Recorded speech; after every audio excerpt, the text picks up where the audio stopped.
C'est bon? Ok. Ok. Moi, je vous dis pas bonjour parce qu'on s'est déjà vu, donc enchanté. C'est encore un guet-apens, j'ai rien à faire là, mais je suis désolée. Donc, on va passer une heure ensemble.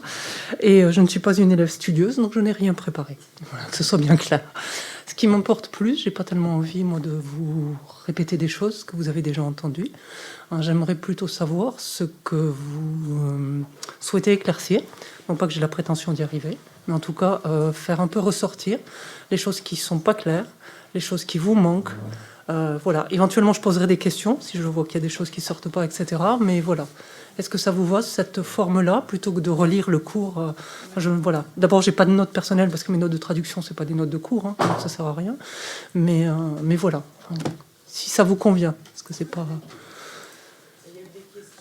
Alors le micro pour ceux d'entre nous qui sont pas sur place, c'est plus sympa.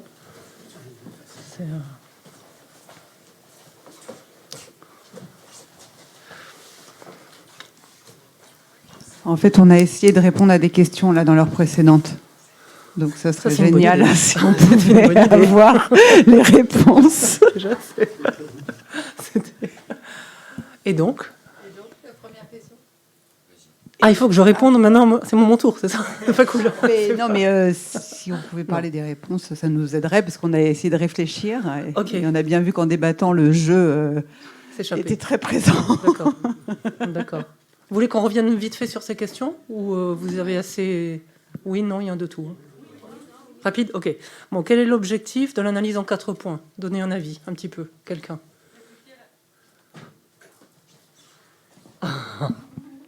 Réfuter la conception de l'existence en soi.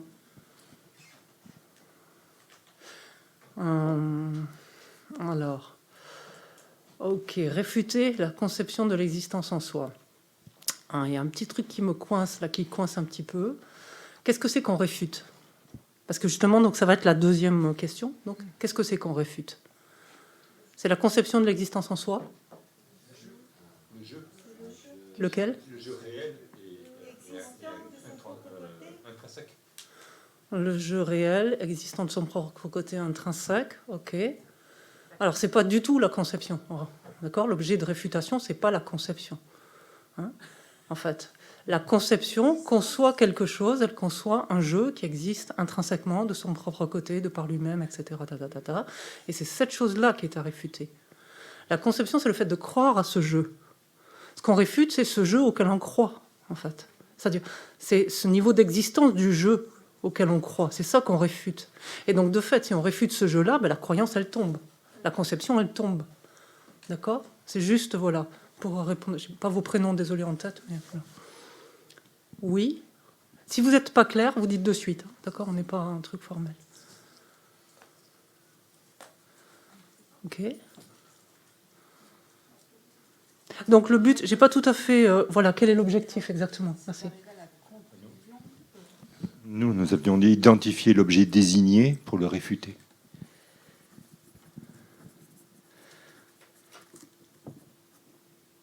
Là, je suis encore gênée. Personne n'est gêné. Le but est d'identifier l'objet. Il n'y a que moi qui suis gênée, là. Identifier l'objet désigné pour le réfuter. S'il est désigné, Il est désigné, il est déjà identifié. C'est pas ça qui me gêne. Parce que selon je dis, s'il est désigné, c'est qu'il est déjà identifié. C'est pas ça qui me gêne. Objet... Attends. Enfin, oui, si tu veux. Mais... Enfin, j'espère que tu sais. Je n'en ai pas l'idée, quoi. Oui. Ce qui me gêne, c'est quoi? C'est que vous voulez réfuter l'objet désigné. C'est le seul qu'il faudrait garder, parce que c'est le seul qui existe, en fait. C'est pour ça que je tiens à clarifier ça. Hein. D'accord? Surtout que, je n'ai pas votre ou ton prénom, mais tu as dit tout à l'heure à juste titre, tu vois, c'est le jeu réel, en fait, qu'on cherche à réfuter. Le jeu réel, c'est pas le jeu désigné. Tu vois? Donc on n'identifie pas le jeu désigné ou l'objet désigné pour le réfuter. On ne cherche pas, de toute façon on n'est pas en mesure d'identifier pour le moment l'objet désigné, puisqu'on n'est même pas conscient qu'on désigne quelque chose. En fait. Mais on ne cherchera jamais à réfuter l'objet désigné. Il faut toujours repartir, là. C'est pour ça que je cherchais, on peut prendre du recul là, parce qu'on fait cette analyse, on en a les points, mais finalement pourquoi on fait cette analyse? Et en sortant de tout ça carrément, elle nous sert à quoi cette analyse?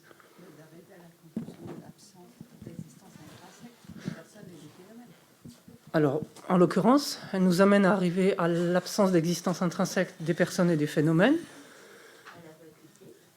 ou à leur vacuité éventuellement.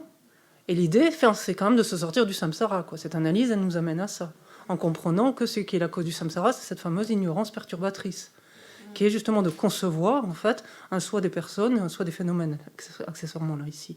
D'accord ? Le but de cette analyse, c'est ça. Ce raisonnement, on le fait pour ça. Hein, qu'on ne se perde pas dans les méandres, des fois. Hein. Voilà.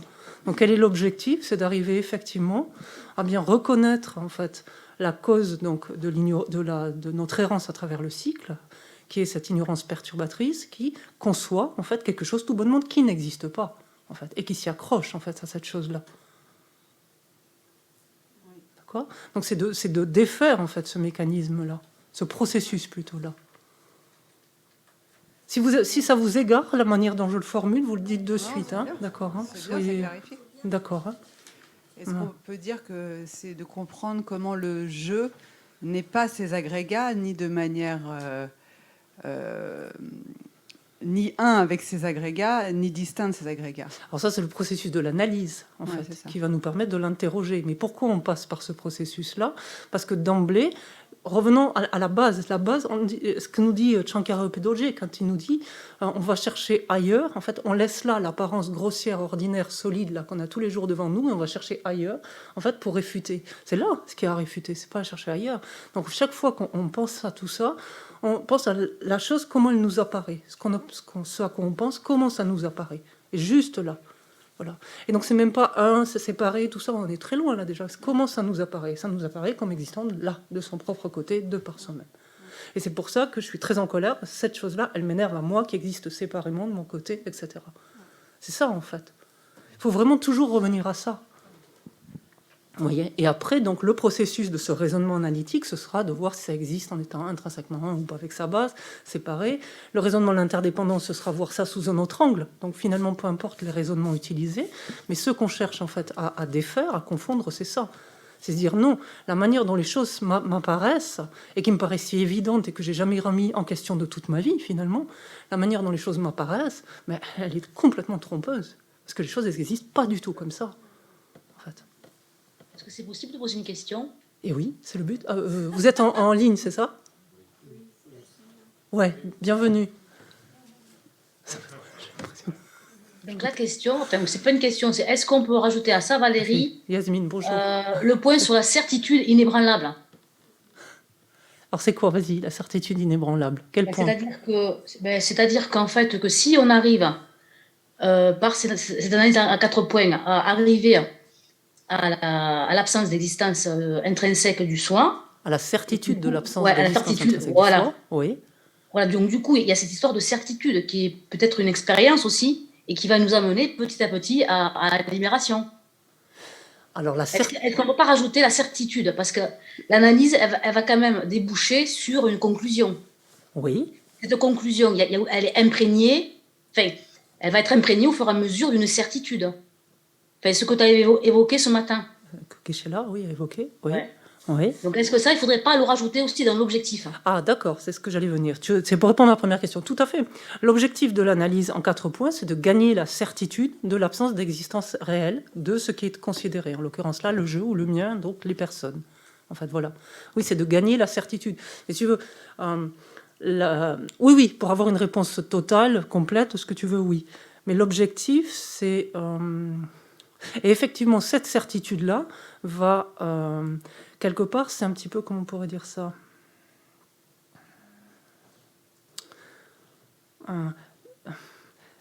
Ce que nous dit Jérémy Poché, c'est d'obtenir cette certitude inébranlable. On nous dit, tant qu'on n'a pas en fait, obtenu cette certitude inébranlable, que rien ne me remet en question, et surtout ce qui nous apparaît, c'est pas tellement que les autres viendraient à nous ébranler dans nos certitudes, c'est qu'au fur et à mesure que l'on perçoit les choses, on continuerait de voir une distorsion. Il y aurait toujours quelque chose de bancal. Ça veut dire qu'on n'aurait pas gagné une certitude, en fait, complètement bien ancrée, bien intime, quant à l'absence d'existence intrinsèque de ce que l'on observe.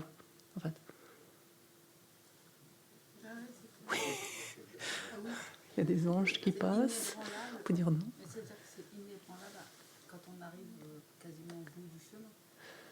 Alors, c'est inébranlable quand on arrive au bout du chemin. Il faudrait que des pratiquants très avancés viennent nous répondre à ça, mais on peut considérer... Je ne suis pas sûre, non, parce que si on pense à Tsema, après Tsema, c'est une perception... Enfin, on va rentrer dans l'histoire de l'Oric, etc., mais... et ça fait partie du processus, justement, par lequel notre esprit passe pour accéder à une réalisation directe. Et pour accéder à une réalisation directe, il doit arriver à développer une perception avérée, qui ne sera pas une perception précaire, qui ne sera pas un doute, etc., qui ne sera pas une perception précaire, mais qui sera une perception avérée, c'est-à-dire cette perception est infaillible et non trompeuse par rapport à son objet. C'est littéralement la perception avérée. Quel que soit ce qu'elle appréhende, hein, cette perception, elle est avérée par rapport à quelque chose. Et donc on développe cette perception avérée par le biais d'un raisonnement inférentiel. On parlera de perception inférentielle, en l'occurrence avec ça. Et donc la certitude, quelque part, c'est... alors il va y avoir, j'imagine, plusieurs niveaux en termes de certitude. C'est-à-dire on pourra considérer qu'il y a une certitude d'abord intellectuelle, qui sera donc obtenue par le biais d'un raisonnement inférentiel, comme on vient de faire là à travers l'analyse en 4 points, pour arriver ensuite à avoir une certitude qui sera spontanée, qui relèvera de l'expérience directe. Et là, on aura affaire à des pratiquants très avancés. Bon, c'est un peu à côté, mais voilà, si ça... Oui. C'est le processus, de quelque part, d'appropriation, finalement, d'une notion que l'on intègre intellectuellement d'abord pour arriver ensuite à la percevoir directement. En fait, c'est ça, c'est le processus de transformation. Donc, oui, je me demandais si tout ce qu'on expérimente ou tout ce qu'on perçoit, et l'erreur ne vient pas des filtres qu'on met entre nous et, disons, et la situation ou l'événement. J'ai l'impression qu'il y a beaucoup de filtres qui faussent réellement la vision directe de ce qui doit être, quoi.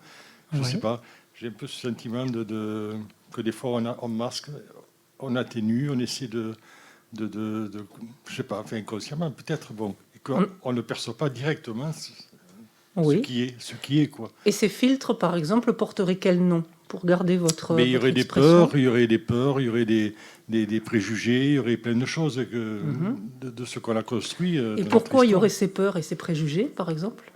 Mais parce qu'on n'est pas à l'aise peut-être par rapport à cette réalité qui arrive, là, qui se présente. À la situation qui se présente. Oui, et pourquoi on n'est pas à l'aise avec la situation qui se présente? Parce qu'on n'a pas fait un travail nécessaire Ok, d'accord.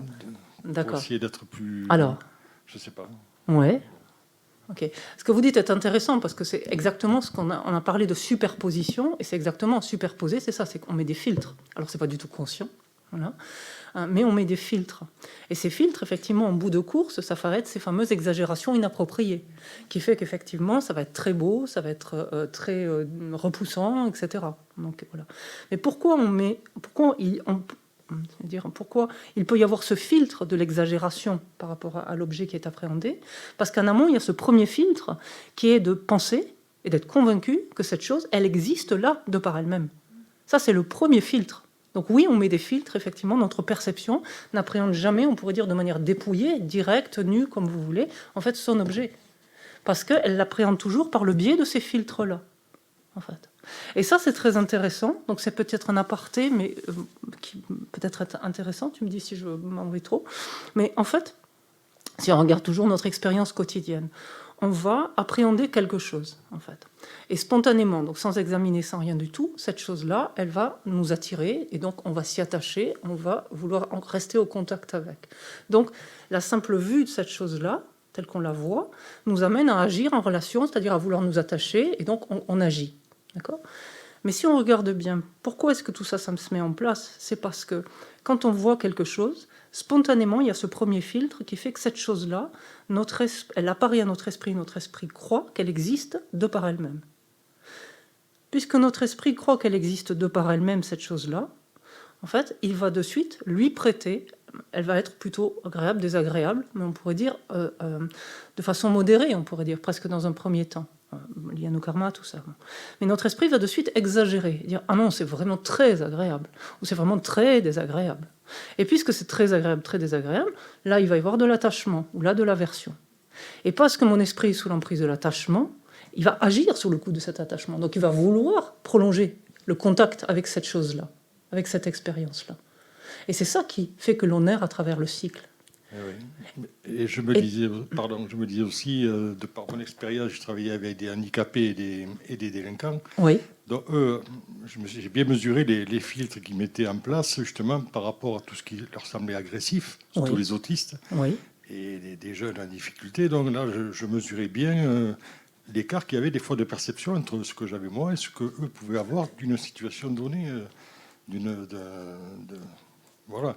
tout à fait. Donc, j'avais cette expérience. La construction d'une autre réalité, la D'une autre, construction voilà, mentale, le complètement. fait de projection, etc. Et Voilà. donc, effectivement, il y a une Avec multitude de des projections qu'on va réactions rajouter, quoi. démesurées sur quelque chose Tout à d'anodin. fait. Oui, tout à fait. Ouais, voilà.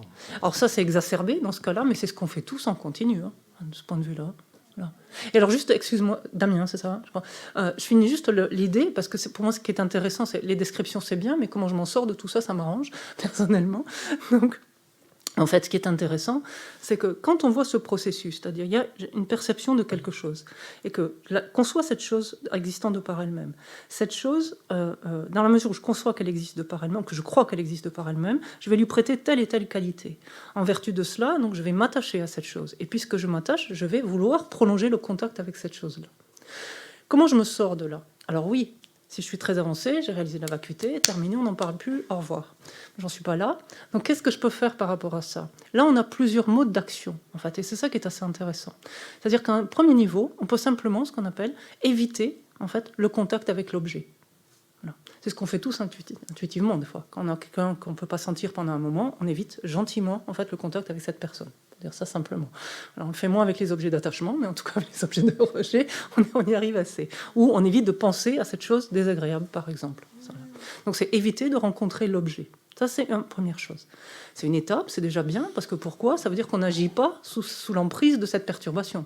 C'est déjà un moindre mal. Après, c'est quand même intéressant d'aller un petit peu plus loin. En fait. Un petit peu plus loin, ça veut dire quoi? Ça veut dire faire en sorte finalement que cet attachement ou cette... comment ça s'appelle? Non, il y a avant encore une étape qui est, oui, on est en contact avec l'objet et la colère s'élève ou l'attachement s'élève, mais on ne la suit pas. C'est-à-dire on n'agit pas sous son emprise. On ne dit rien, on ne fait rien. À l'intérieur, ça boue, on est super attaché, mais on ne fait rien. C'est une autre marge de manœuvre qu'on a, en fait. Ça reste encore limité, mais c'est déjà énorme par rapport à notre quotidien. Ensuite, un peu encore en amont, en fait. Qu'est-ce que je peux faire? Je peux faire en sorte, justement, que mon attachement ou mon aversion ne s'élève pas. Et là, je peux méditer les inconvénients, par exemple, de l'attachement, les inconvénients de la colère, des choses comme ça, ou la laideur de l'objet, en fait, etc. C'est une autre porte d'entrée que je vais avoir.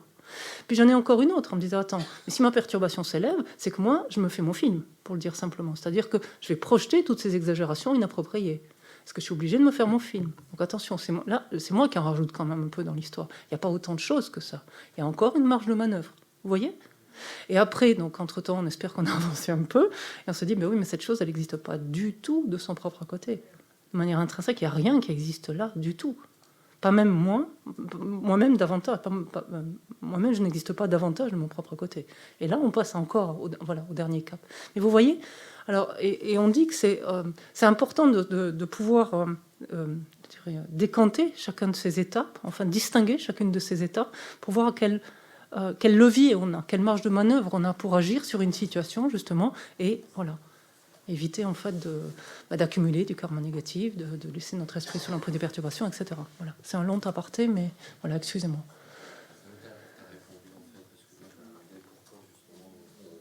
Pardon, excuse-moi. Ouais. Tu as répondu. Je posais juste la question justement de pourquoi justement toutes ces interrogations sur le jeu et quand est-ce que les questions sur le jeu arrivaient et tu as répondu à la fin, justement, après l'objet, etc., en conclusion, où finalement, on va se prendre, nous, sujet pour remettre tout ça, pour re-questionner cet attachement et tout ça. Pour faire disparaître, oui, finalement, hein, pour le faire disparaître, pour voir l'inanité, finalement, de l'attachement. Parce que, forcément, plus on arrive, je pense, hein, je ne suis pas du tout dans ces sphères-là, mais plus on arrive, je pense, à questionner la manière dont nous-mêmes on existe, et de voir qu'il n'y a rien là-dedans qui existe en tant que ce que je pense que ça existe, être attaché, c'est quoi? Être en colère, c'est quoi? C'est complètement, ça n'a même plus de sens, il n'y a plus aucun fondement pour ça. C'est ça qui est hallucinant.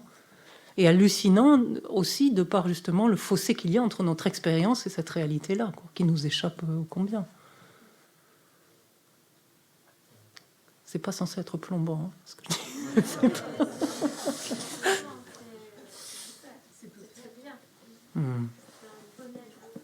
Ok.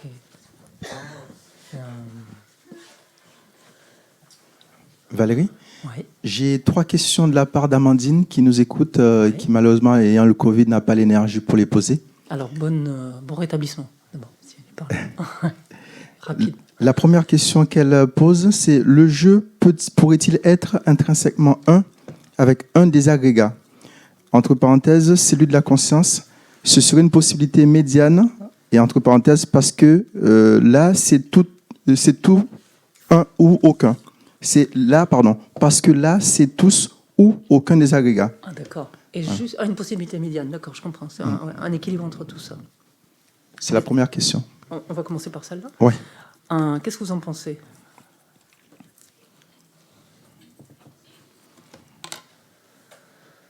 Vous avez compris la question tous, hein, donc. Est-ce que le jeu pourrait être intrinsèquement un, non pas avec les 5 agrégats, mais avec l'agrégat de la conscience, en fait. L'agrégat de la conscience, en fait. Ce que j'ai entendu. C'est ça. Est-ce que le jeu, en fait, puisque ce qu'on a vu ce matin à travers de l'analyse, ou hier, c'est qu'on a examiné si le jeu pouvait être intrinsèquement un avec ses agrégats. On a parlé des agrégats en général, donc sous-entendu tous les agrégats. Et la question d'Amandine, c'est du coup, plutôt que tous les 5 agrégats, est-ce que le jeu, pourquoi le jeu n'existerait pas comme étant intrinsèquement un avec l'agrégat de la conscience, simplement? Peut-être avec le jeu le plus subtil, le plus profond, qui est lui-même nommé, enfin qui n'a pas d'existence en soi, celui qui passe de vie en vie.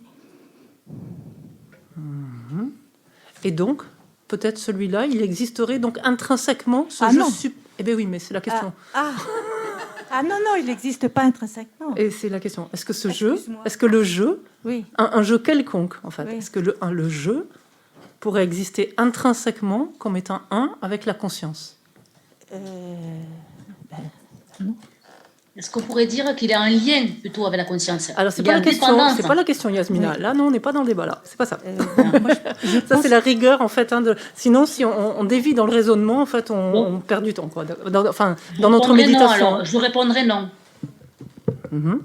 Est-ce que Parce par que pour moi, hasard- c'est une interdépendance. D'accord, mais juste on cherche à voir, est-ce que, voilà, il pourrait exister de manière intrinsèque, en étant intrinsèquement un avec la conscience. Est-ce que ça serait possible pour les êtres du bardo? Pour quelle raison tu penses à ça? Ils ont juste la conscience qui passe d'une vie à l'autre. D'accord. Ça veut dire donc qu'il y aurait une existence intrinsèque donc du jeu. C'est ça qu'on affirme derrière. S'il existe comme étant intrinsèquement un avec le jeu, avec la conscience, quelle qu'elle soit, ou même la conscience mentale, si vous voulez aller jusque-là, ça veut dire qu'il existe intrinsèquement. Ça veut dire donc. Alors ça, c'est intéressant ce que vous dites. Alors je ne connais pas votre prénom, mais Denis. Denis dit il faut bien qu'il y ait quelque chose qui passe. Et ça, c'est très intéressant parce que ça, c'est en fait toute la discussion contre toutes les écoles philosophiques. Évidemment, il faut bien quelque chose qui passe. Donc en fin de course, il faut bien qu'il reste un truc. Sinon, s'il n'y a rien, qu'est-ce qui passe? On nie toute existence, etc. Et donc, ça va aussi aller dans le sens de la question d'Amandine, c'est ce qu'on appelle l'illustration de la personne. Souvent, ce terme, il n'est pas très... voilà, on l'exprime comme ça. On dit, quand on cherche ce qu'est la personne, donc en fin de course, chaque école philosophique, courant philosophique, vont considérer qu'il s'agit de quelque chose de différent. Certains vont considérer que la personne, c'est quoi? Quand on la cherche en fin de course, pour qu'une personne existe, il faut qu'en fin de course, on la trouve donc sur ces 5 agrégats. La personne, en fin de course, quand on examine, on doit la trouver au sein des 5 agrégats. D'autres vont dire non, il n'y a pas besoin de la trouver au sein des 5 agrégats. En fait, on peut la trouver simplement au sein de la conscience mentale même. Pas parce qu'on parle dans l'agrégat des consciences, il y a les 5 consciences sensorielles et la conscience mentale. Il y a 6 consciences. Donc ils vont dire, on peut la personne, si elle existe, au minimum, quand on cherche, on doit la trouver sur la base de la conscience mentale. Sinon, ça veut dire qu'il n'y a pas de personne du tout. Les Chittamatra vont dire, eux, ils vont parler même de 8 consciences, ils vont parler d'une conscience qu'on va appeler base de tout, qui est en fait le dépositaire en fait, de toutes les empreintes karmiques. Et c'est ça pour eux qui va de vie en vie, en fait. Et la personne, pour eux, c'est la conscience base de tout, conscience très fond. Voilà. Et on va arriver jusqu'au Prasangika qui dit non, on n'a pas besoin de tout ça, en fait. Parce que tant que vous posez ça, vous posez en fait un niveau d'existence intrinsèque, d'existence réelle du côté de la personne. En fait. Et les Prasangika vont dire non, il n'y a rien de tout ça qui existe, en fait. Oui, il faut bien quelque chose qui porte les empreintes, qui aille de vie en vie, etc. Mais qu'est-ce que c'est, en fait? C'est la simple désignation, en fait, c'est le simple jeu, la simple désignation qui est attribuée à quoi? Donc pour répondre, Cathy, à la question par rapport au bardo, à quoi? Vous vous rappelez, Geshe-la en a parlé hier en parlant de sa santé. Sa santé, souvent, on va dire que c'est simple désignation en dépendance de la conscience extrêmement subtile. Voilà. Mais ça ne veut pas dire que le jeu est intrinsèquement un avec la conscience extrêmement subtile. C'est pas du tout ça qui est dit. Ou que la personne est extrêmement une avec la conscience extrêmement subtile. Elle n'est pas intrinsèquement une.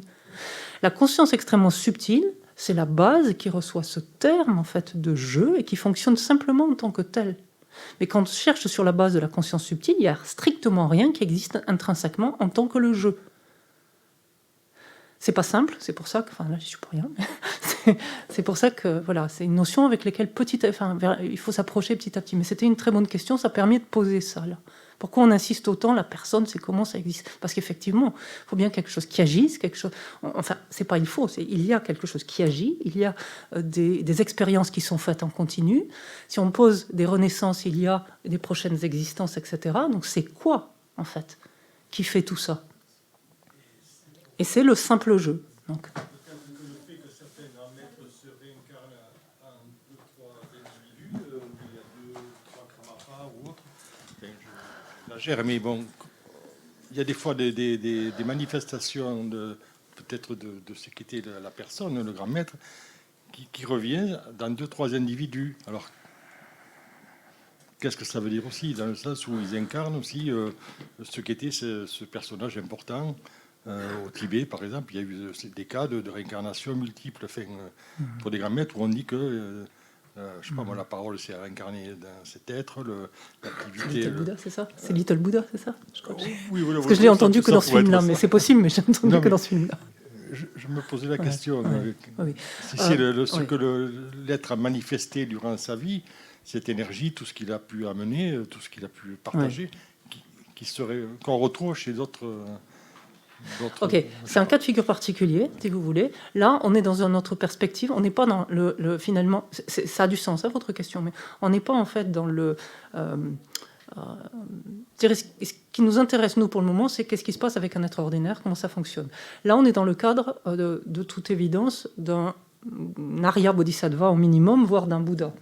Et plus, quand un être devient un Arya Bodhisattva et à fortiori ensuite un Bouddha, il a une capacité d'émanation multiple, hein, des 100 000, des millions, enfin, etc. Et au moment où un être devient un Arya Bouddha, comment on appelle ça, son corps se transmue, en quelque sorte, oui, se transmue, en fait, et devient de nature mentale, en fait. On dit qu'il arbore un corps mental, en fait, littéralement. Donc on comprend très bien que du coup, les manifestations peuvent être multiples et variées. Donc on est dans des cas de figure différents, si vous voulez. Voilà.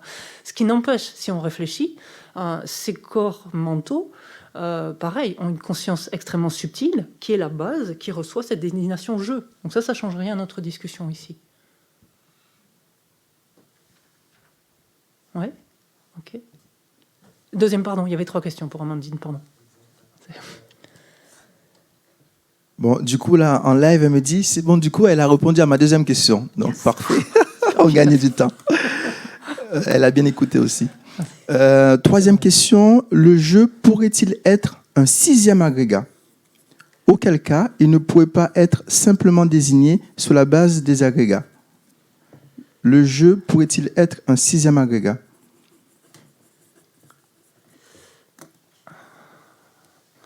C'est intéressant. Elle dit, auquel cas il ne pourrait pas être désigné sur la base des 6e agrégats. Auquel cas il serait désigné sur quoi? Ça, je veux bien, on y va. Et auquel cas c'est quoi la base de désignation de ce 6e agrégat? Ça, c'est une question pour Amandine. Oui. Voilà, enfin pour vous aussi. Enfin, Oui. c'est peut-être pas votre considération. Mais voilà. Parce que c'est ça. On peut créer. Enfin, je peux dire, il y a un ventilateur à roulette. Enfin, je dis n'importe quoi exprès. Enfin, c'est un truc que je fais ça, voilà. Je peux très bien dire ça. Maintenant, la base de désignation du ventilateur à roulette, c'est quoi? Vous voyez? Donc, on peut tout dire, si on veut, en termes de dire. Est-ce que ça fait exister la chose? C'est autre chose. Il faut bien qu'il y ait une base. C'est pour ça. Il faut bien qu'il y ait une base qui est désignée en tant que ça. Donc, OK, Kamandine stipule l'existence d'un 6e agrégat. Dans l'absolu, pourquoi pas? Qui serait ce jeu? Ça me va bien. Bon, OK. Mais sur quelle base? Ouais. Voilà. Et là, on continue après. OK. Voilà. L'autre. Et qui est l'autre?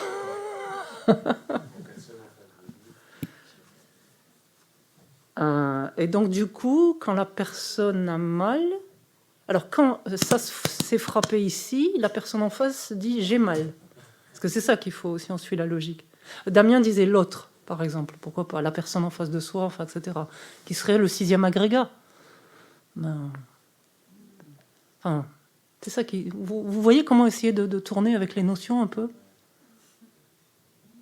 Et ça, on a besoin, hein, parce que après tout notre... C'est pour ça que la pratique, elle est là en continu potentiellement, parce que c'est questionner tout ce qui nous apparaît. Et les choses ne cessent pas de nous apparaître, hein, que ce soit des formes, des sons, des pensées, enfin voilà. Et donc, se questionner tout ça continuellement, faire tourner ces notions-là.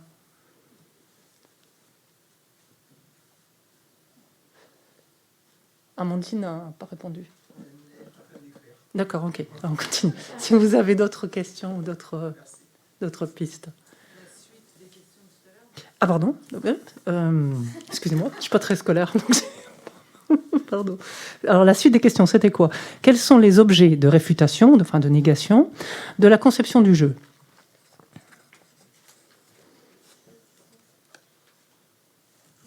Ça n'en fait pas beaucoup.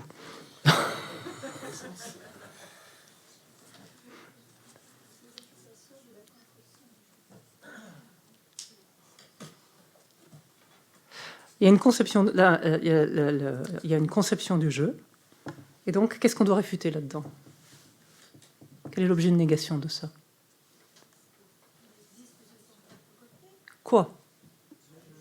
Ok. L'existence de son propre côté du jeu. Banco, on en a une. Quel est l'objet de réfutation ou de négation de la conception du mien? Pas vous, quelqu'un d'autre.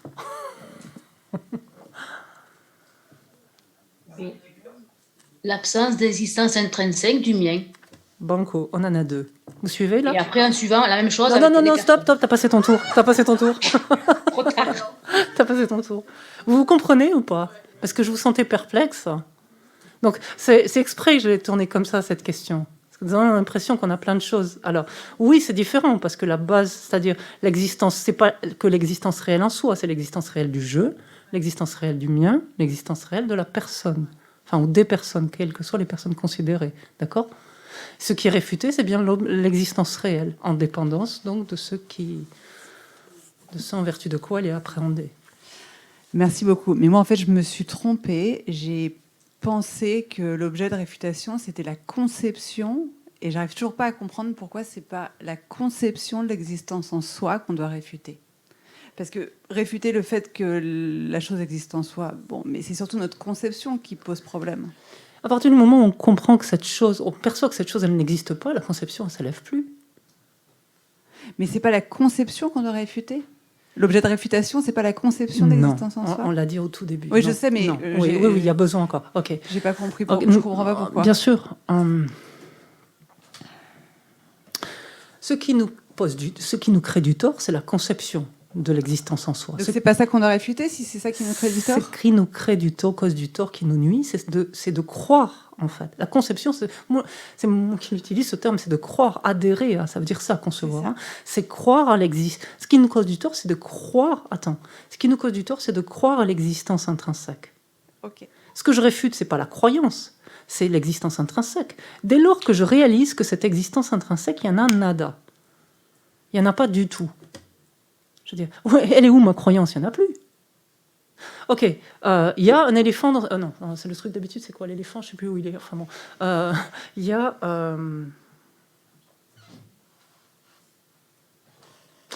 par exemple, il y a... je crois qu'il y a un éléphant dans la pièce à côté, par exemple. Ouais. J'ai une croyance qu'il y a un éléphant dans la pièce à côté. Qu'est-ce que j'ai à faire? J'ai pas tellement à m'occuper de ma croyance. J'ai simplement à ouvrir la porte et regarder s'il y a un éléphant, oui ou non. S'il n'y a pas d'éléphant, ma croyance en le fait qu'il y a un éléphant à côté, elle tombe. Elle disparaît.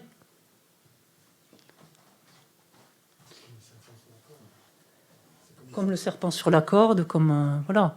Quelque part, c'est ça, c'est voir que ce qu'on appelle l'objet conçu. Donc ça, c'est les termes. Je les injecte de temps en temps pour vous familiariser aussi avec ces notions-là en même temps. Mais en fait, c'est réaliser que ce en quoi on croit n'existe pas. Dès lors qu'on voit que cette chose-là n'existe pas, la croyance, elle disparaît. D'accord, ok. Ouais.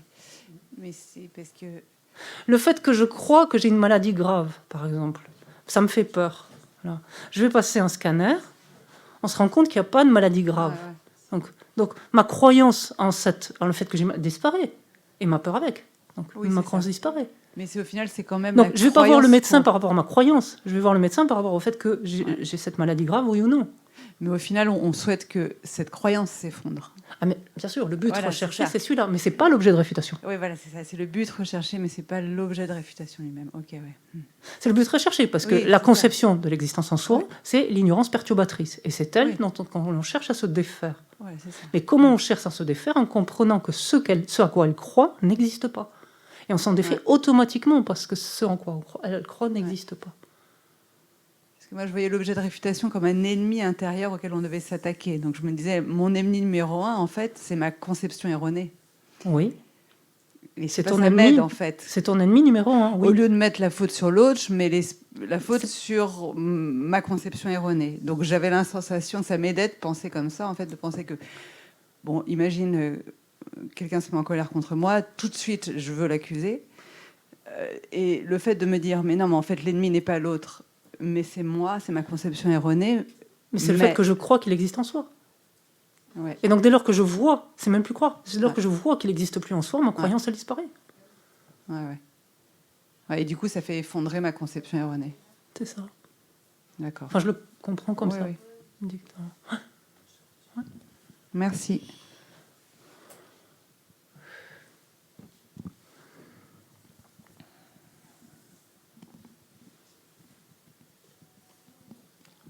C'est bon?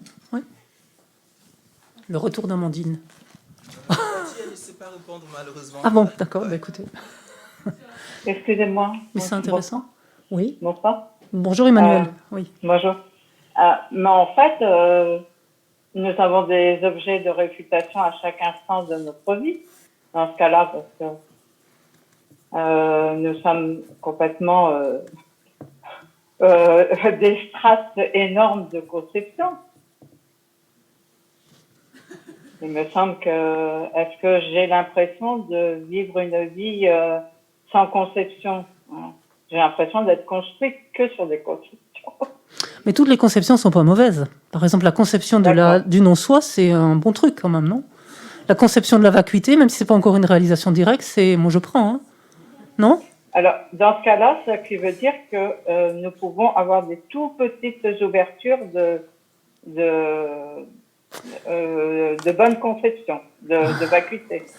Non, mais il n'y a pas que la vacuité. Attends, il n'y a pas que la vacuité. Non, parce qu'il y avait deux aspects. Dans ta première partie, je trouvais intéressant ce que tu disais. Finalement, tu disais il y a des objets de réfutation à chaque instant dans notre vie.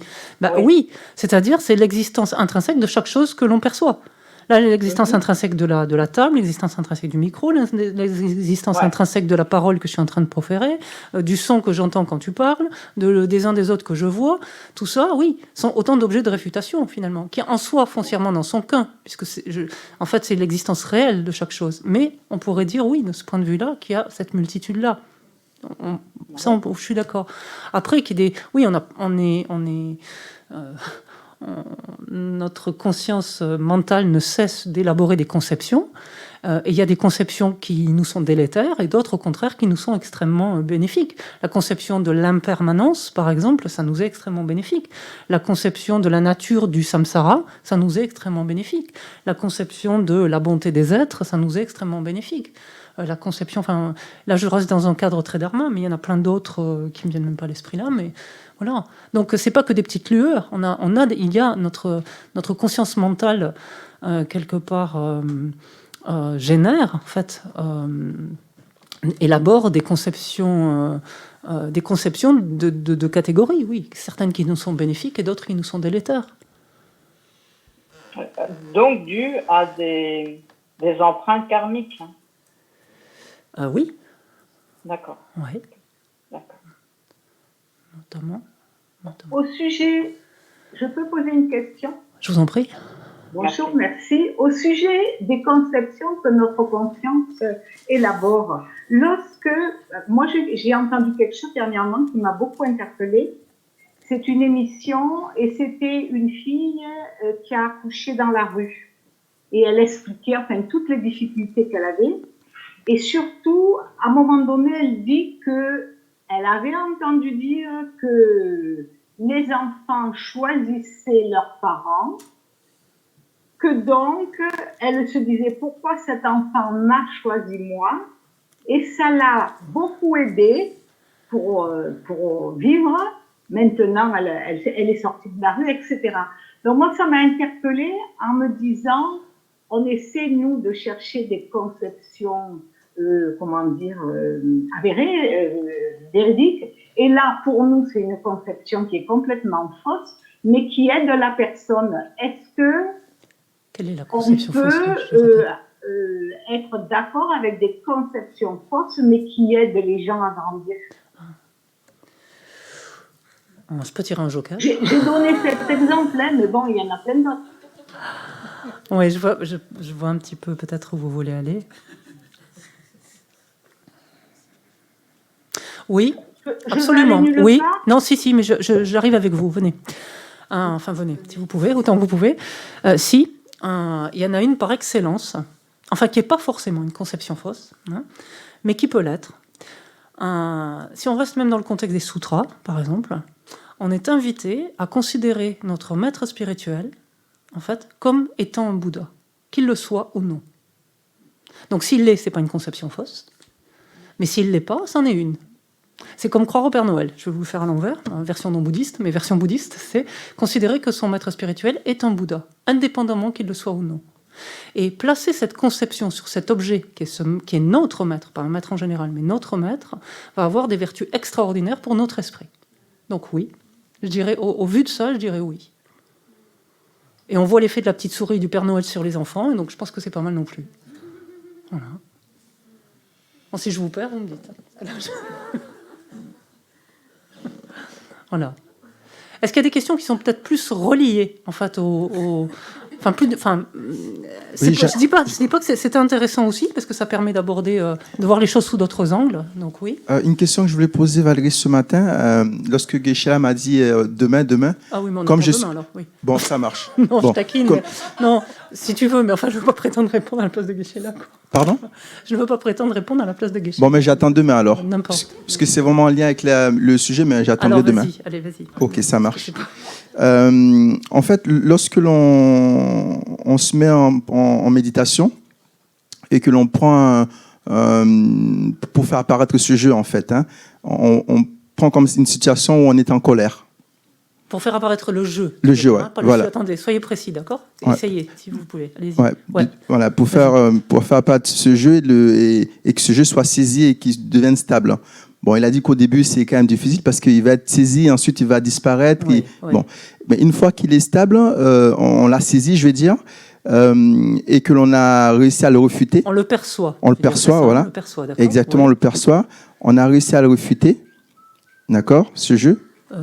Moi, j'en suis pas encore là. Enfin, oui. Vous allez vite en besogne, mais ok. Ah ben moi non plus, je suis pas encore là. Non, je parle pas de ma réalisation. Ça n'existe pas. Mais non, je parle dans votre raisonnement. Vous allez vite en besogne, je trouve. D'accord. Là où je voulais en venir, c'est que normalement, une fois que l'on a refuté ce jeu, cette sensation de colère est censée disparaître en fait. Oh oui, non, mais ça c'est très très loin sur le chemin, oui.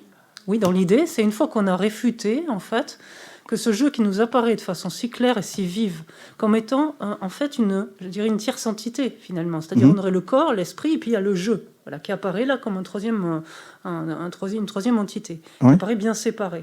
Donc ça, on la voit quand ça apparaît, on est censé la voir en tout cas. Et quand on a suffisamment, après, apparemment, acquis l'habitude, on peut examiner comment il existe. Et il nous paraît exister, en fait, comme existant de son propre côté. Et par l'ensemble des raisonnements, comme celui de l'analyse en 4 points, on va arriver à démonter ça et voir qu'un jeu qui existe de son propre côté, ça n'existe absolument nulle part. Et ce n'est qu'à partir de ce moment-là qu'on pourra effectivement bénéficier du fait de ne plus générer d'attachement et d'aversion, quoi. Donc c'est pour ça, c'est quand même un long chemin. D'accord. Ça me rassure parce que j'ai fait la méditation 2 ou 3 fois. Bon, et seulement. Encore là. Oh là là, je me suis dit, mais cette sensation de colère, elle est toujours là, mais pourtant ce jeu, je suis censé l'avoir identifié. Bon, bref, et réfuté. Bon, pour dire, je vais vite en besogne. Hein. Disons que vous êtes dans la norme, on va dire. Ok, parfait, ça me rassure. Voilà, c'était ma question de ce matin. Ça peut être plusieurs vies, hein, cette réflexion. Oui. D'accord, voilà, okay. Bon, l'impatient. Espérons que non, parce qu'aussi ça dépend des empreintes de chacun. Donc oui. Ça peut aller très vite aussi. Donc ça, on ne sait pas. Mais voilà. Ok, merci. Bon. C'est par rapport, tu sais, à la question 18 du devoir qu'on leur avait donné. Qu'est-ce qui existe? Je n'avais pas vraiment répondu à la dernière question, à la question, enfin, la conception de l'existence véritable existe conventionnellement. Donc il y avait plusieurs choix, tu sais, c'était un QCM. Qu'est-ce qui existe? Donc le simple jeu désigné. Et il y avait aussi la conception de l'existence véritable. Et oui, et le non-soi. Et aussi, effectivement, le non-soi. Ah oui. Vous vous rappelez de cette question dans de la 18, enfin, si vous ça avez avait posé éventuellement... des problèmes justement parce que pour eux la conception de l'existence véritable n'existait pas.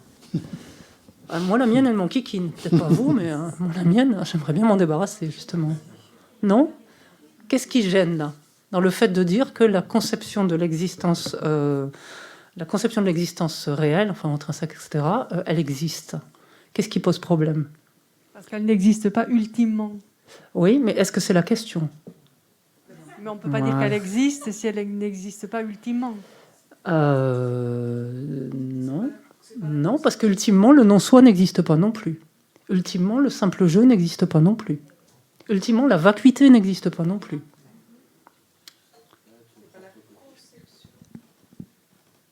La conception, le fait de croire à l'existence intrinsèque, est-ce que ça existe, oui ou non? Oui. Ben voilà, c'était la question. Ça existe bel et bien, c'est ce qui est à l'origine de notre errance à travers le cycle. Donc ça existe bel et bien. Bien sûr, conventionnellement, ça existe. Bien sûr. Et ultimement, il n'y avait aucune des propositions là, qui existait partant de là. Vous percevez la différence? C'est bien, c'était le piège un peu de la question, parce qu'on se doutait que ça n'allait pas être... Mais c'était le but, de faire sortir justement ce doute, quoi.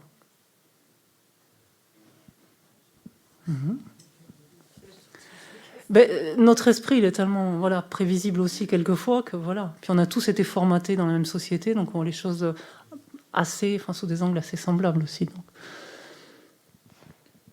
J'ai une question par rapport à l'enseignement de ce matin. Oui. On parlait de l'objet de réfutation.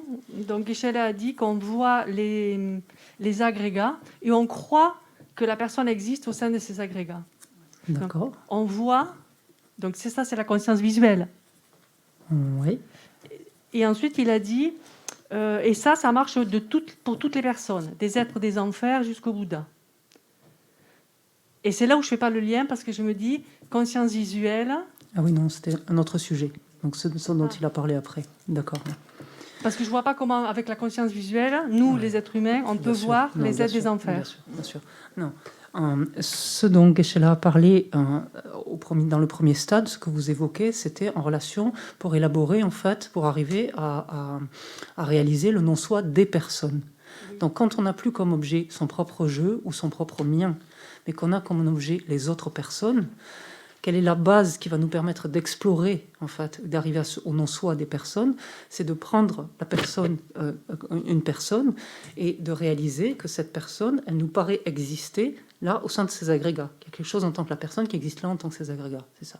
C'est-à-dire que la perception visuelle nous ramène une image de la personne, et notre conscience mentale de suite adhère à ça. Elle existe là de son propre côté. Voilà. Ça, c'est ce qu'il a dit. Oui. À ce stade-là, c'est ça. Oui.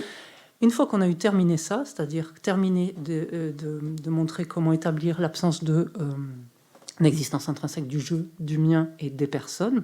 Ensuite, la conclusion finalement de ce chapitre, c'était de voir finalement, je ne sais plus comment c'était formulé, mais on va reprendre Jérôme Poché, qui va nous aider, et qui disait que en fait, c'était en fait que lorsque l'on parlait des personnes, en fait, oui, c'est ça, lorsqu'on parlait des personnes, en fait, on parlait absolument de toutes les personnes, qu'il s'agisse des enfers, oui, je vois maintenant, excusez-moi, ça y est, je suis à votre question, des enfers jusqu'au Bouddha. Oui. Donc, c'est pas simplement. Là, il a donné l'exemple parce qu'il parlait de quelqu'un qui était en face de nous. Donc, c'était la perception visuelle, en fait, la conscience visuelle qui ramenait l'image. Mais après, ça pourrait être aussi une conscience mentale. C'est-à-dire, on pense, on imagine ce qu'est un être des enfers. Voilà. Et c'est un objet mental. D'accord ? Donc, au lieu d'avoir la perception visuelle, par exemple, prenez-le autrement. Vous avez dit Geshe Loden en face de vous ce matin, c'était une perception visuelle. Maintenant, vous pensez à Geshe Loden, c'est un objet mental, c'est une perception mentale. D'accord ? Oui ? Oui. Vous y êtes ? Oui. Sur cette perception mentale-là, vous pensez qu'il existe sur ces agrégats. Le même schéma que vous avez utilisé, enfin qui s'est mis en place ce matin lorsque vous aviez la perception visuelle du corps de Geshe-la, votre conscience mentale a dit c'est Geshe-la qui existe là de son propre côté sur ces agrégats. Maintenant vous faites apparaître mentalement l'image de Geshe-la, c'est la même base. Elle n'est pas ramenée par la perception visuelle mais par une perception mentale, et une autre conscience mentale vient plaquer, c'est sur cette base-là qu'existe Geshe-la. D'accord ? Donc vous faites ça avec un Bouddha, avec un être des enfers, avec qui vous voulez. C'est ça qui est. D'accord. Oui. Oui. Mais il faut qu'on m'ait déjà parlé des êtres des enfers là, au départ, quoi. Vu qu'on est quand même à la fin du Lamrim, non, on mais a je veux un dire petit peu au départ. C'est le cas de le dire. Une conscience visuelle, ça apparaît à tout le monde. Alors que les êtres des enfers, par ma conscience mentale, il faut qu'on m'ait déjà parlé qu'il y a des êtres des enfers. En fait. Oui, mais ça peut être pareil avec les êtres humains. Vous pouvez avoir, en fait, vous pouvez vous souvenir de quelqu'un. Souvenez-vous d'un de vos proches, par exemple, là, faites-le apparaître maintenant. Dès lors, qu'est-ce que vous faites apparaître ? C'est quoi que vous faites apparaître ? Sa forme ? Son image, oui. Voilà, c'est pareil. Oui, c'est la même chose. D'accord, merci. Oui. Si je peux encore poser une question, je me demandais est-ce que le fait de, pour chaque objet, se dire non, ces qualités que je lui attribue ou ces défauts que je lui attribue ne sont pas réels, donc à réfuter ça à chaque fois, n'est pas une technique en soi pour affaiblir, pour se libérer en fait, parce que si on n'a plus d'attrait par cette méthode-là, est-ce que ça marche ? Est-ce que ça suffit pour se libérer ? Oui, oui. Alors, qu'est-ce que vous en pensez ? Avec le micro, si vous voulez bien, pour ceux qui sont un peu plus loin que nous.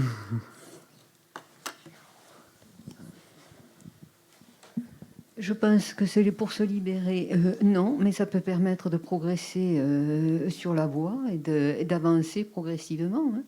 Parce que le fait de ne pas voir, de ne pas se mettre en contact avec quelque chose de déplaisant, en plus de ça, non seulement on risque de ne pas se mettre en colère contre lui, ce qui est une bonne chose, on n'accumule pas de négatif.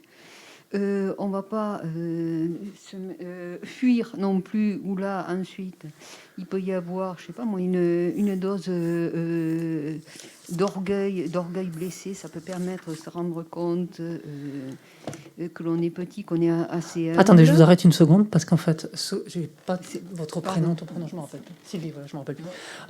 Sylvie ne disait pas éviter l'objet. Elle disait pas de ne pas être en contact avec l'objet. J'ai bien écouté. C'est pas grave. Non, vous êtes dans le secteur quand même. Ce qu'elle disait, c'était en fait si on remet en question finalement toutes les qualités qu'on prête à l'objet ou tous les défauts qu'on lui rajoute, en se disant bon, j'en fais peut-être un peu trop, quoi, quelque part. C'est-à-dire quelque part, non, il n'a pas autant de qualités que je lui prête ou il n'a pas autant de défauts que je lui prête. Si on fait ça, donc est-ce que ça permet de nous libérer ? Ça peut permettre d'avancer et surtout de créer d'avoir une attitude de bienveillance vis-à-vis de l'attachement. On peut transformer l'attachement en compassion en réfléchissant un peu. Si on voit les qualités, plutôt que de se dire qu'elles sont exagérées, peut-être pas plus tôt. Qu'est-ce que les autres en pensent un peu de ça? On va faire parler quelqu'un d'autre pour voir aussi. Oui. Voir un petit peu. Qu'est-ce que vous en pensez de ce que demande Sylvie? Est-ce qu'on peut se libérer en faisant ça, oui ou non? Il n'y a pas de piège, hein? Enfin, c'est pas... Excusez-moi. Oui. J'ai cru comprendre que l'ignorance était la racine perturbatrice. Donc, en fait, les autres perceptions que nous avons par rapport aux personnes, c'est séquencé, alors que si nous arrivons à enlever l'ignorance, nous enlevons toutes ces conceptions. Est-ce que je m'exprime bien? Je ne sais pas. Oui. Est-ce que je peux être un peu provocatrice, Emmanuel? Oui. Ouais. Ça, en fait, moi, je l'ai entendu. C'est les maîtres qui m'ont dit ça. Mais moi, j'en sais rien de ça. Donc, pourquoi, en fait, pour répondre à la question de Sylvie, pourquoi simplement, en fait, en enlevant, voilà, en arrêtant de prêter autant de qualité à quelque chose ou à rajouter autant de défauts, pourquoi ça me libère ou pourquoi ça me libère pas, puisque tu dis que non? Moi, juste, pour le moment, je veux bien admettre, j'ai admis plein de trucs, de fond 4 et compagnie, donc je peux en rajouter. Mais je veux dire, je peux admettre que l'ignorance est la racine du cycle. Mais à ce stade-là, je suis encore en train d'admettre des choses. Oui, je suis d'accord. Mais ça n'empêche que si je rencontre une personne et que je lui dis à un instant T, si mentalement je pense que la personne a moins de qualité, que je fais cette méditation rapidement, la prochaine fois, j'aurais peut-être pas encore enraciné cette attitude-là. Ça va se réveiller encore. D'accord, ok, ça c'est un élément. Voilà. Par rapport à ce que disait Sylvie, en fait, trop d'attachement ou trop d'aversion, c'est ça les exagérations inappropriées? Alors ça vient du fait des exagérations inappropriées. Les exagérations inappropriées, c'est une des causes qui favorisent la survenue en fait des perturbations. Voilà, et qui font le lit de ces perturbations, qui donnent le fuel de nos perturbations. Qui vont créer du karma. Et sous l'emprise de nos perturbations, on crée du karma. C'est pas les perturbations qui créent du karma, hein. C'est nous sous l'emprise quand même. On a un autre mot à dire. Oui. Et c'est peut-être ça qui nous fait rentrer dans le cycle. En fait, c'est ce qu'on expliquait la dernière fois dans le cours. Pas rentrer, mais qui nous y maintient. Oui, enfin, entre autres. Oui. Et donc couper ça, ça nous ferait ne pas créer de karma non vertueux qui nous propulserait toujours dans ce... Alors, pas créer de karma non vertueux. Ça, oui, c'est vrai. Mais on continuerait à créer des karmas vertueux. Et donc, on continuerait à créer des karmas vertueux, introducteurs à des renaissances vertueuses. D'accord? Suivez toujours le truc jusqu'au bout. Okay? D'accord. C'est bien. Donc, on serait toujours dans le cycle. Désolée.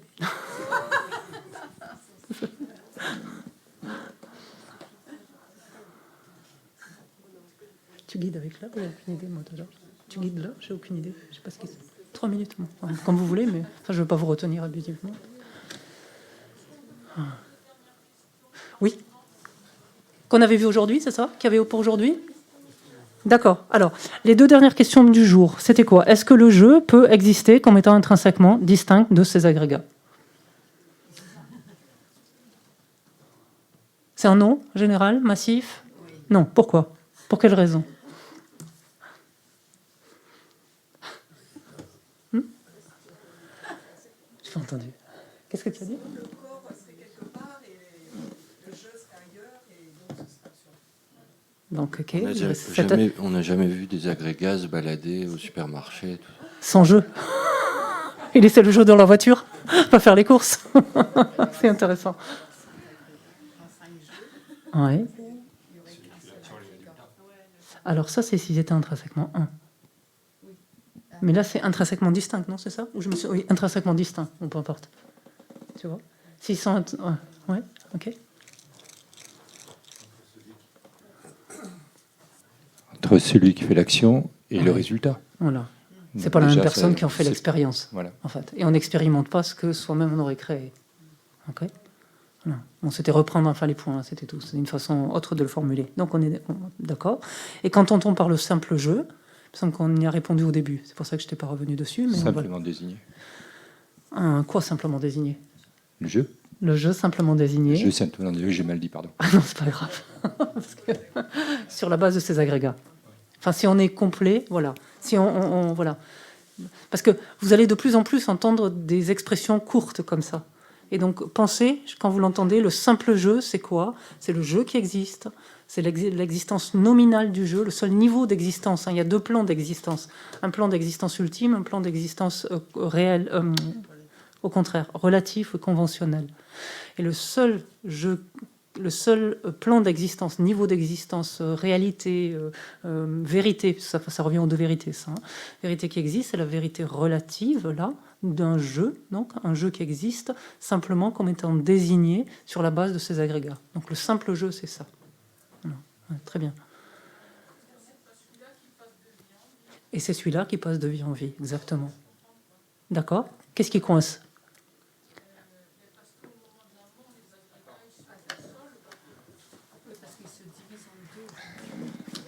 Non, mais ça ne change pas, ça. Pardon, excusez-moi. Oui, oui. Donc le simple jeu, c'est celui-là qui passe de vie en vie. Oui. Mais il est désigné sur la base des agrégats, et les agrégats, ils se dissolvent au moment de la mort. Oui. Donc comment... Les agrégats se dissolvent. Alors, ok, les agrégats sont détruits au moment de la mort. Ouais. Maintenant, rentrez dans les détails. C'est quoi qui est détruit au moment de la mort? Le corps, les sensations, ça se résorbe. C'est les différentes consciences. Oui. La conscience mentale, je ne sais pas. Ok, alors vous y arrivez là, vous approchez. Effectivement, tout ce qui est le corps, les sensations, les différents facteurs mentaux, etc., tout ça se dissout. Enfin, ça se détruit ou ça se dissout. Conscience mentale, il y a différents niveaux. Les niveaux grossiers de conscience mentale qui nous permettent de réfléchir, de concevoir, de discerner, etc. Tout ça, ça se résorbe aussi. Ça se résorbe dans quoi? Dans une conscience subtile et dans une conscience extrêmement subtile. En fait, et le simple jeu, c'est celui-là? Le simple jeu, c'est, si vous voulez, le nom, en fait. Oui, le nom qu'on donne, en fait, oui. Non, c'est pas le nom. Le simple jeu, c'est le jeu, en fait, qui est désigné sur la base de cette conscience extrêmement subtile. Donc, ce n'est pas la conscience extrêmement subtile. C'est comme là, on a un jeu qui est désigné sur la base de ces 5 agrégats grossiers. Quand tout ça va se résorber, incinérer, il y a une conscience extrêmement subtile qui persiste, et donc il y aura un jeu qui sera désigné sur cette conscience extrêmement subtile et qui continuera vers la vie prochaine. Et donc, il faut bien aussi, juste un détail, mais qui est important aussi, la conscience, c'est pas quelque chose de linéaire et d'ininterrompu. Enfin, si c'est la continuité est ininterrompue, mais la conscience, c'est pas un fil, en fait. J'avais lu quelque part, je crois que c'était Mathieu Ricard qui disait ça dans un plaidoyer pour quelque chose, le bonheur ou quelque chose comme ça, et qui disait, en fait, que le jeu, en fait, c'était en fait comme un collier de perles dans lequel il n'y avait pas de fil, en fait. Voilà. Donc n'allez pas chercher en fait une continuité de quelque chose qui est solide et qui reste en tant que tel, mais en fait c'est une succession d'instants de conscience. Tac, tac, tac, tac, tac. L'instant de conscience précédent est la cause de l'instant de conscience suivant, qui est la cause de l'instant de conscience suivant, et ainsi de suite, et ainsi de suite, et ainsi de suite. Et chaque instant de conscience est la base de désignation du jeu. C'est comme ça. C'est pour ça que c'est difficile à réaliser ça. Vous voyez ? C'est-à-dire qu'il y a un instant de conscience qui est porteur de toutes les empreintes. Ça, c'est la vue des Prasangika, d'accord ? Un instant de conscience qui est porteur de toutes les empreintes. Un instant de conscience extrêmement subtil, qui est incapable de fonctionner de manière grossière comme ça. C'est pas sa fonction, la conscience extrêmement subtile. Juste porter, en fait, toutes les empreintes à chaque instant. Et chaque instant, finalement, est désigné, comme étant le jeu. En fait. Je peux dire ça ? Dans ce sens-là. Le jeu, en fait, est une simple désignation de chaque instant de conscience extrêmement subtile. Voilà, clac, clac, clac, clac. Vous voyez comment on arrive à couper cette solidité, ce côté très compact de notre perception ? Je vous ai embarqué un peu là, je suis désolée.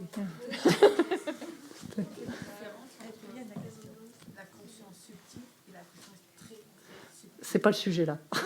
On pourra. Ah non, non, c'est pas le sujet là. Oui, oui, tout à fait.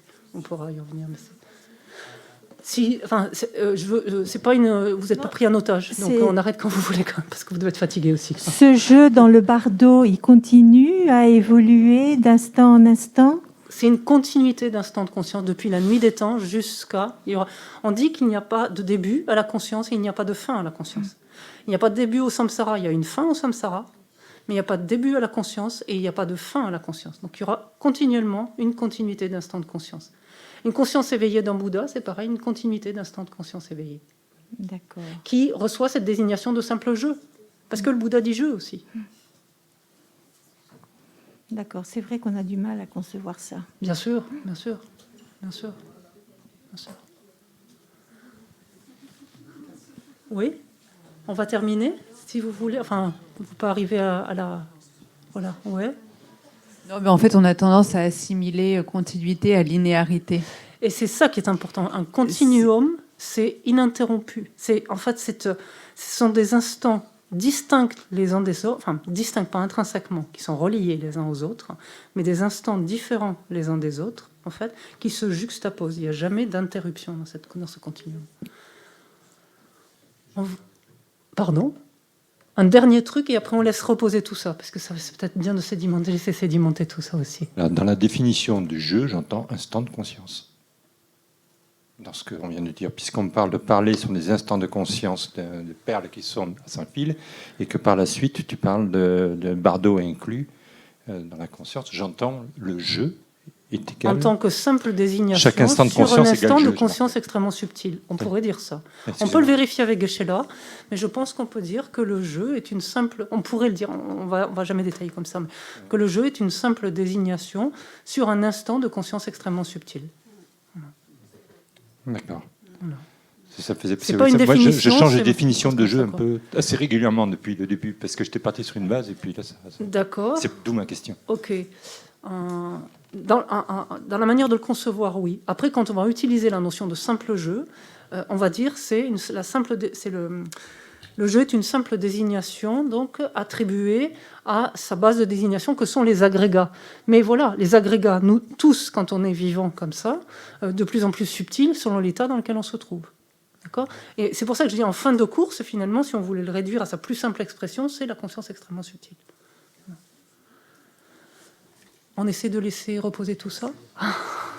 Merci à vous tous, hein. Vraiment encore, merci à vous tous. Vas-y. On fait une petite dédicace en remerciant. Et un instant, quand on fait la dédicace, qu'on en profite aussi. Toutes ces réflexions en fait, qu'on a menées, nous-mêmes qui les avons menées, ces sons qu'on a entendus, l'orientation en fait, de tout ce que l'on a fait en fait, vers les êtres, etc. Il n'y a strictement rien qui existe de son propre côté. On s'en souvient aussi. Et ça donne une autre envergure aussi à notre dédicace. Page 18, 16 dans le livre de l'Institut. Gewa de nyo de dalama sangye drogyo ne drowa chikyo malupa teye salam gepajo.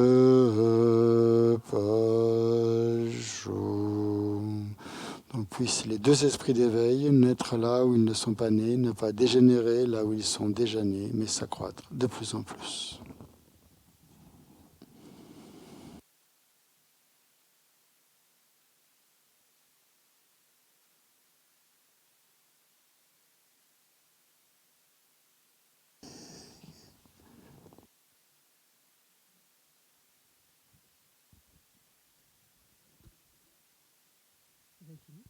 Il y a une méditation encore ce soir? Non, c'est fini. Ça te va?